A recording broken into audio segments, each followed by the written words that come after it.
दोस्तों, आपने नाग नागिन के किस्से कहानियां तो जरूर देखी और सुनी होगी।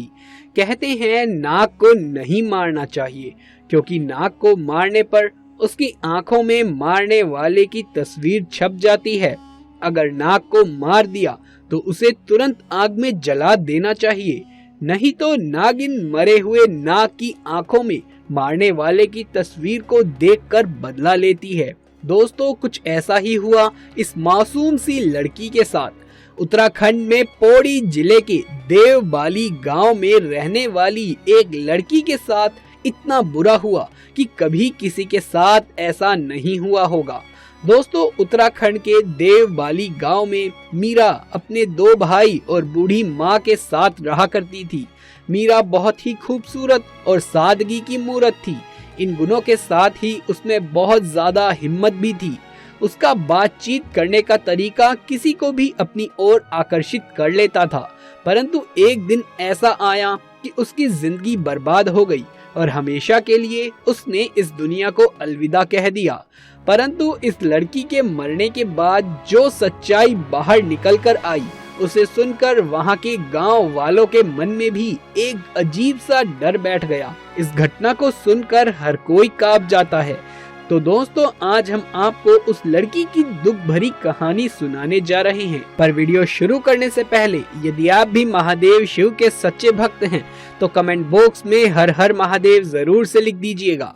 दोस्तों, मीरा अपने परिवार के साथ खुशी खुशी रहा करती थी।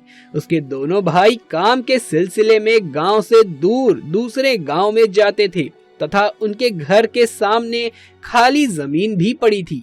वो उन्हीं की जमीन थी। उसी जगह पर एक 20 साल पुराना पेड़ था। उस पेड़ के पास एक नाग नागिन का जोड़ा रहा करता था।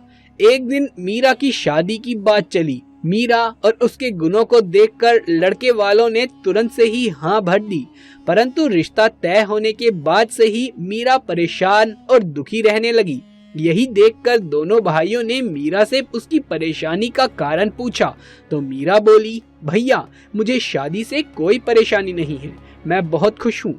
परंतु मैं दुखी इस बात को लेकर हूँ कि जब मेरी शादी हो जाएगी तो मैं तो यहाँ से चली जाऊंगी।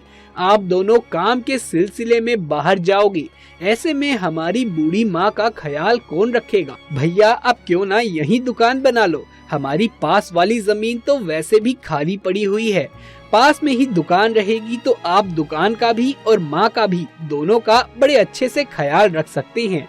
दोनों भाइयों ने मीरा की बात पर गौर किया और दोनों वहाँ दुकान बनाने को तैयार भी हो गए और अगले ही दिन उस जमीन पर काम करने लगे।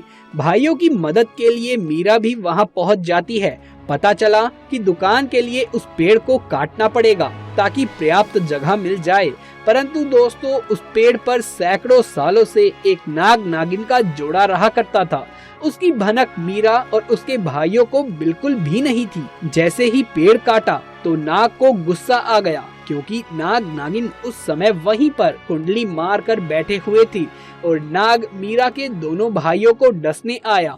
तो दोनों भाइयों ने मिलकर नाग को वहां से भगाया और भगा भगा कर नाग को मार डाला।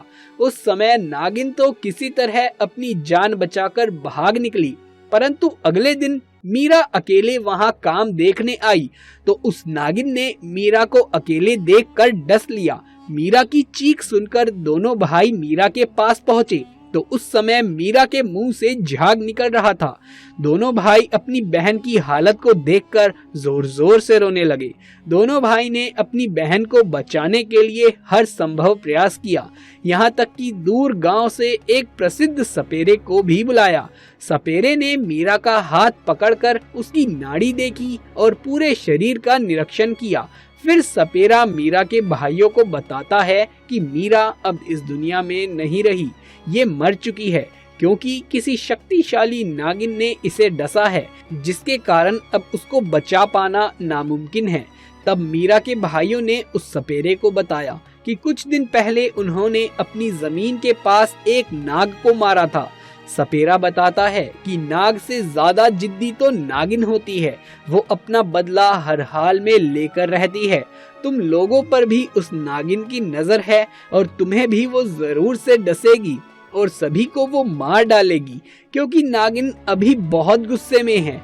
मीरा के भाई ही नहीं बल्कि गांव वाले भी उस बात से डर गए और उन्होंने उस सपेरे से उस नागिन को पकड़ने की बात कही।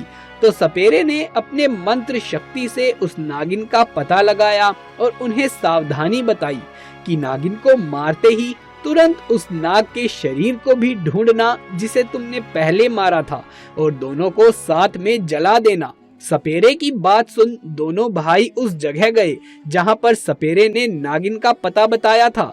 सभी गांव वालों सहित उन दोनों भाइयों ने उस नागिन को ढूंढकर मार डाला और दोनों के शरीर को एक साथ जला डाला। दोस्तों, हमें बेवजह किसी भी जानवर को सताना नहीं चाहिए और ना ही मारना चाहिए, चाहे वो नाग नागिन हो या कोई अन्य प्राणी। हमें कोई हक नहीं कि हम किसी प्राणी को परेशान करें या फिर उसे मार डालें। तो दोस्तों, आपकी इस घटना के बारे में क्या राय है, नीचे कमेंट बॉक्स में लिख करके जरूर से बताइए। यदि आप भी महादेव शिव के सच्चे भक्त हैं तो कमेंट बॉक्स में हर हर महादेव जरूर से लिख दें। यदि ये वीडियो पसंद आया हो तो इसे एक लाइक करके अपने दोस्तों और रिश्तेदारों में ज्यादा से ज्यादा शेयर कर दें। आगे भी ऐसे वीडियोस देखते रहने के लिए हमारे चैनल को सब्सक्राइब करके पास वाले बेल आइकन को भी दबा लीजिए। जल्द मुलाकात होगी आपसे किसी अगली वीडियो में। तब तक के लिए आप सभी का धन्यवाद।